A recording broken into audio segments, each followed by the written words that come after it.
Bonjour Charlotte, bonjour à toutes. Merci d'être connectées pour ce live 3 questions, 3 réponses.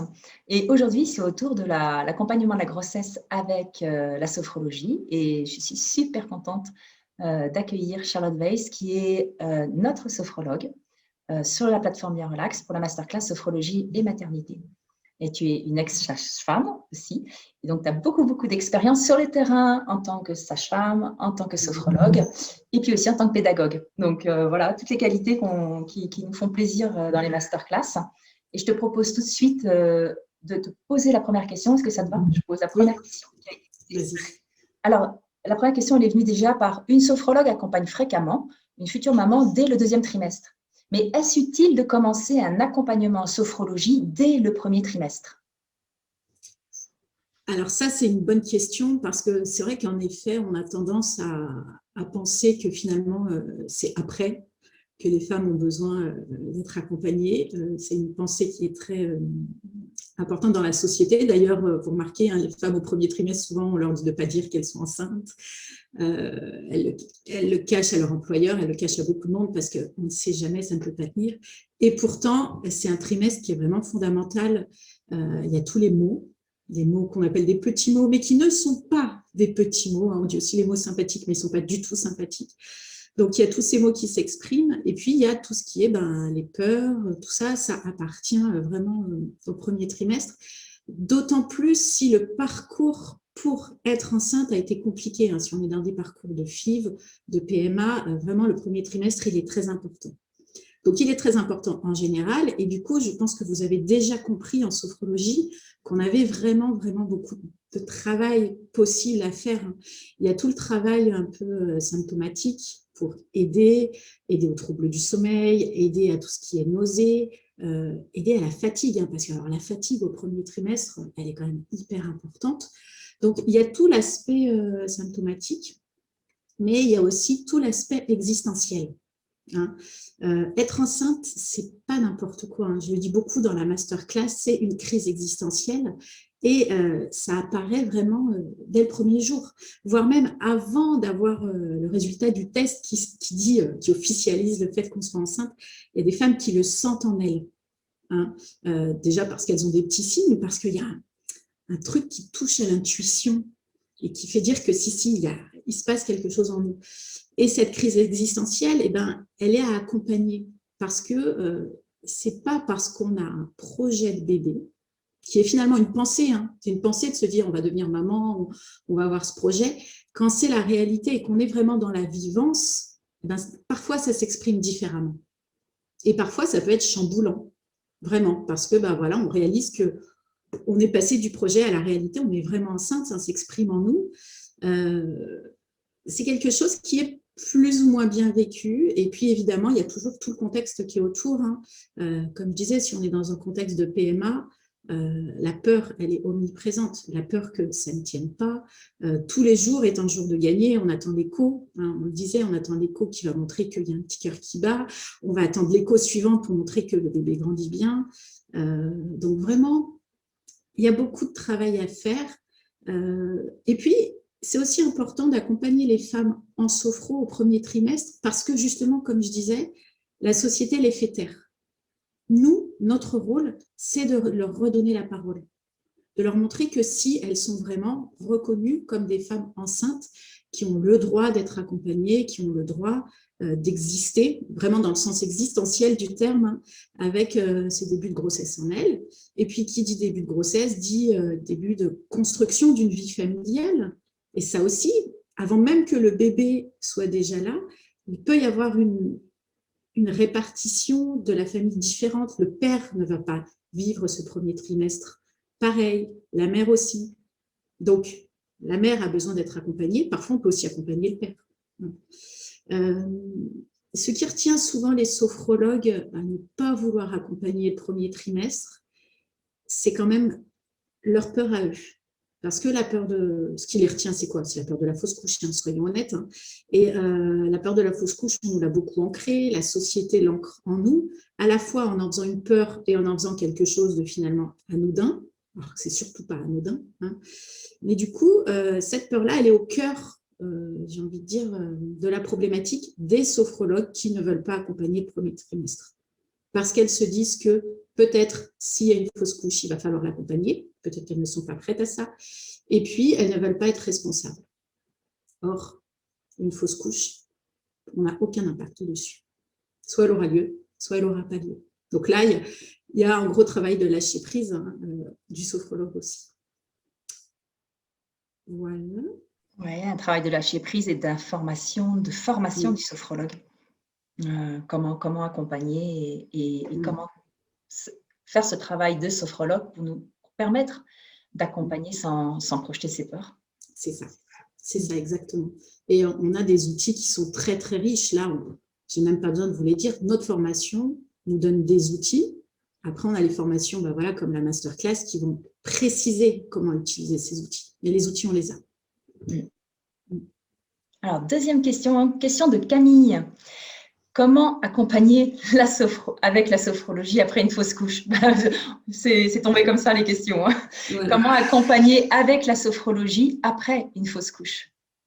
Alors ça, c'est une bonne question, pareil, qui mérite d'être précisée parce que on peut être amené à accompagner des femmes juste au moment de la fausse couche ou juste après, ou on peut se retrouver à accompagner des femmes qui sont entre guillemets dans un deuil pathologique lié à une fausse couche. En pratique, moi, il m'est arrivé, c'est pas très fréquent, mais ça arrive quand même d'être contactée pour un vécu de fausse couche, donc sur le moment. Soit parce que ce sont des femmes que j'ai suivies dans un parcours de PMA, et donc du coup, voilà, elles me contactent. Soit ça m'est arrivé aussi d'être contactée par des femmes que je ne connaissais pas du tout et qui vraiment lançaient une bouée à l'aide. Elles étaient en train de faire une fausse couche, elles sentaient qu'elles avaient besoin d'aide. Alors pareil, de la même manière, ça ne va pas être pareil si c'est une femme qu'on suit depuis déjà pas mal de temps. Hein. Quand on est dans des parcours de PMA, c'est des femmes qu'on suit longtemps. Donc elles ont déjà des outils, donc on va pouvoir leur proposer des pratiques qui sont plus abouties, j'ai envie de dire. Une femme qui vient parce qu'elle est en train de faire une fausse couche et qui n'a pas d'expérience, ce dont elle a besoin, en fait, c'est d'être accueillie, c'est d'être entendue, c'est qu'on reconnaisse que ce qu'elle vit est difficile. Hein. Souvent, c'est ça leur besoin. Ce qu'elles veulent, c'est avoir un espace où on peut leur dire oui, c'est douloureux ce que vous vivez. Oui, c'est un deuil, vous êtes en train de faire le deuil de ce bébé, de cet espoir que vous aviez, de cette construction de famille. Il y a le deuil, il y a la peur. Souvent, c'est très douloureux. Donc, ces femmes, elles viennent avec beaucoup de demandes d'aide. Finalement, en sophro, on a un outil qui est très, très simple et qui marche très, très bien, c'est la sophro de base. Moi, ces femmes-là, je leur fais simplement une sophro de base. Je ne vais pas forcément plus loin, simplement les reconnecter à elles-mêmes, à ce qu'elles vivent dans leur corps, à ce qui est là et à ce qui n'est plus là. Les reconnecter à leurs émotions, les laisser s'exprimer, les reconnecter à leur peur. Hein, la première des choses, pour moi, c'est de leur rendre la parole et de leur offrir cet espace. Alors, par contre, il faut savoir que souvent, c'est pas facile parce que ça vient nous toucher nous-mêmes, hein, on le disait, hein, ça résonne aussi en nous. Et puis parce que ces femmes que l'on autorise enfin à parler, eh bien, elles vont livrer des choses très intimes. Moi, ça m'est arrivé de faire une séance où pendant toute la séance, la femme a pleuré du début jusqu'à la fin. Mais elle avait besoin de pleurer. Et à la fin, elle a terminé en disant « je me sens mieux ». Mais elle avait besoin de s'autoriser à pleurer. Bon, si c'est une femme qu'on a suivie dans un parcours de PMA, on peut rajouter plus de choses. On peut aller travailler, bien sûr, sur la libération des tensions, sur aller travailler le positif. Ça demande une bonne part d'intuition, hein. Et puis d'être en accord avec ce que nous-mêmes, la fausse couche, ça vient de toucher en nous. Si on en a vécu, si on n'en a pas vécu, ce n'est pas forcément pareil. J'ai envie de dire, la sophro de base, c'est vraiment l'outil. C'est l'outil simple, c'est l'outil qui ne nous engage pas, et pourtant, c'est l'outil qui fera beaucoup de bien. Pour les fausses couches plus tardives, alors là, pareil, il y a encore deux options. Soit ça va être une femme qui vient parce qu'elle attend un nouveau bébé et qui est dans cette histoire de fausse couche, qui vient la travailler. Donc là, ça va dépendre du terme. Si on a le temps, on peut travailler d'abord le deuil de la première grossesse et ensuite passer sur la deuxième grossesse. Lorsque j'ai des femmes qui viennent vraiment en toute fin de grossesse et tout d'un coup, il y a l'histoire de la fausse couche qui revient, c'est plus compliqué parce que malgré tout, elles ont ce bébé qui est sur le point de naître et celui-là, il faut aussi en prendre soin. Donc, ça se travaille petit à petit, ça se travaille finement. Moi, dans ce cas-là, je vais quand même essayer d'orienter plutôt sur le bébé à naître, hein, mais j'oriente très facilement sur un suivi psy complémentaire. Hein, maintenant, dans les maternités, il y a souvent des équipes périnatales qui accompagnent les femmes avec ces histoires de deuil qui ne sont pas trop gérées. Mais c'est vrai que voilà, il faut faire un choix. Est-ce qu'on travaille d'abord le deuil? Est-ce qu'on travaille le bébé à naître? Le timing, il est vraiment important, en tout cas moi dans ma pratique. Et puis si on a des deuils qui viennent avec beaucoup plus d'années, eh bien là, je vais vous renvoyer sur la question-réponse de Patricia qui en avait parlé, parce que lorsque c'est plusieurs années après que le travail, que cette fausse couche vient taper, là, c'est un vrai travail de deuil. Et on le sait, le travail de deuil, ça prend du temps. C'est quelque chose qui se fait progressivement. C'est quelque chose qui va aller taper à la fois sur les structures du corps, des émotions, des valeurs. Donc voilà, c'est un vrai travail qui prend du temps. Et on est moins dans l'urgence d'un bébé qui doit naître. Donc voilà, on va se donner le temps de le faire. Oui, dans ce cas-là, je vous recommande la masterclass de Patricia Ferrand, c'est la masterclass Sophrologie et deuil, et qui va permettre… Parce que ça nous arrive quand même régulièrement d'accompagner des mamans qui ont des fausses couches répétitives. Et qui nous racontent que leur mère c'était pareil, leur grand-mère c'était pareil. Donc voilà, il y a beaucoup de choses à travailler et là on rentre effectivement dans la masterclass deuil de Patricia. Troisième et dernière question. Alors c'était une question pratico-pratique, Charlotte. Si une future maman que je suis, que j'ai au cabinet, que j'accompagne, elle est hospitalisée à cause d'une menace d'accouchement prématuré, comment est-ce que je m'adapte pour l'accompagner en sophrologie?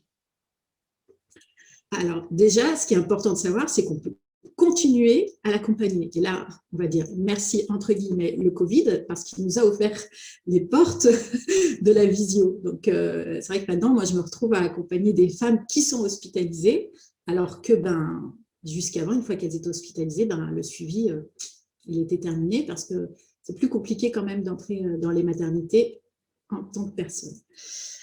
Donc, ça veut dire déjà, on peut reprendre le suivi. Après, là aussi, ça demande de la finesse, ça demande de l'intuition. Parce que, en fonction de la cause de la menace d'accouchement prématuré, on va avoir deux options. Soit on va aller travailler sur l'action positive, à renforcer la capacité du corps.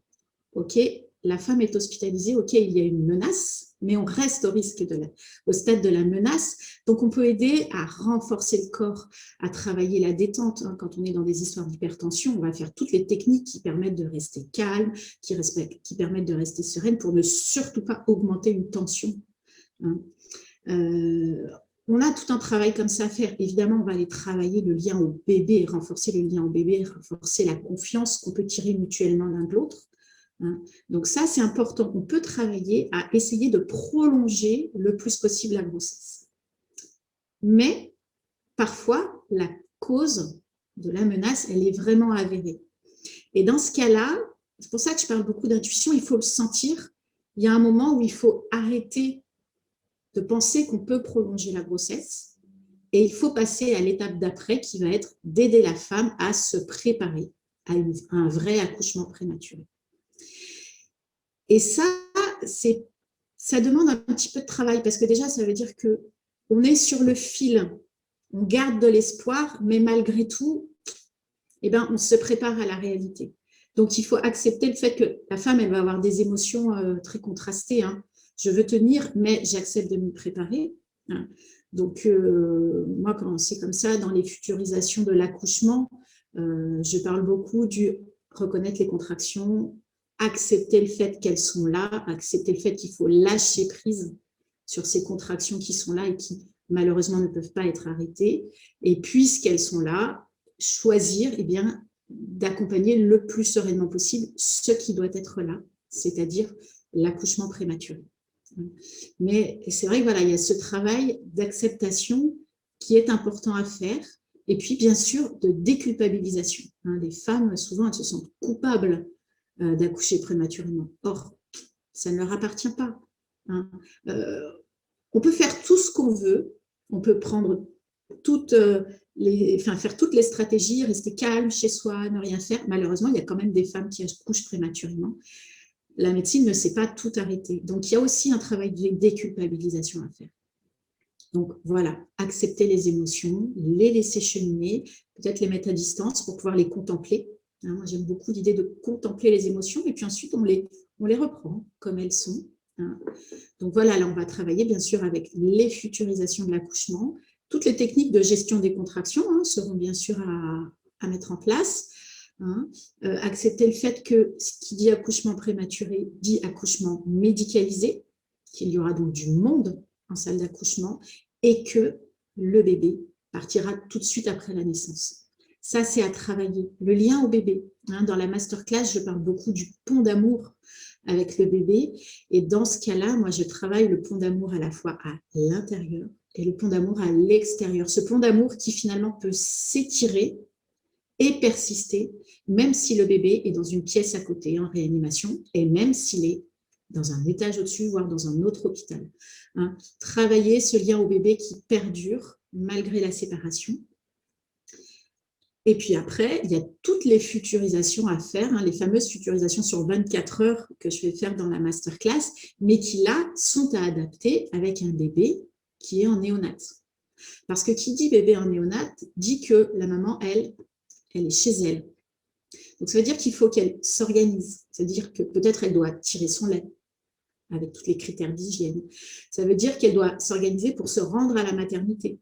Et en fonction des régions, les maternités sont plus ou moins proches. Donc, c'est une vraie organisation. Maintenant, les pères ont droit à un congé d'1 mois lorsque leur bébé naît prématuré. Donc, ça, c'est bien. Ça veut dire qu'elles peuvent aussi être accompagnées du père. Ce n'est pas toujours le cas.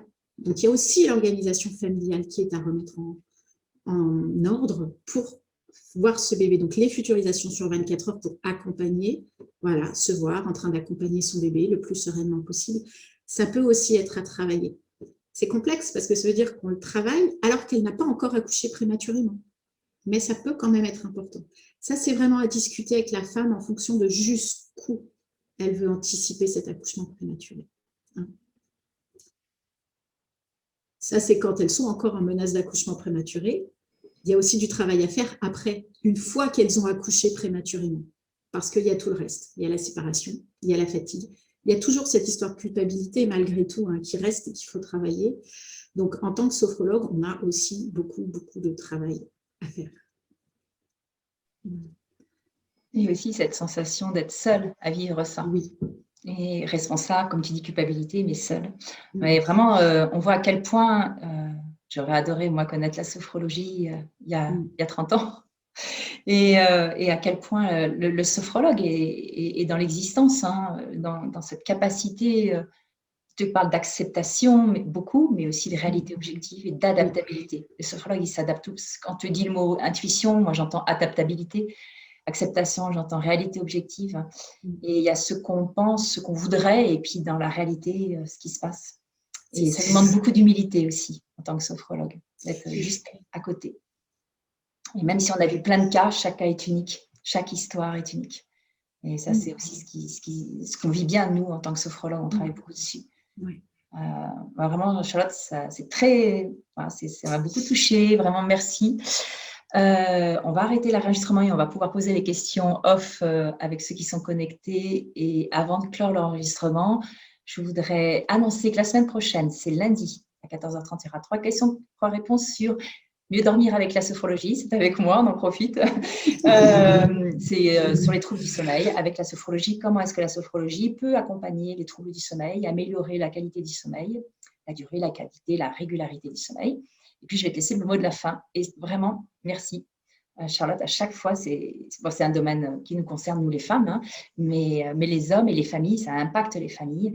Et ce que tu nous transmets, c'est ce qui fait qu'il y a la renaissance de la vie en permanence. Je te laisse le mot de la fin, si tu as un petit mot. Moi, le mot de la fin, je dirais écoutez les femmes, écoutez-vous, Et puis, faites-vous confiance pour les accompagner dans leurs besoins. Voilà.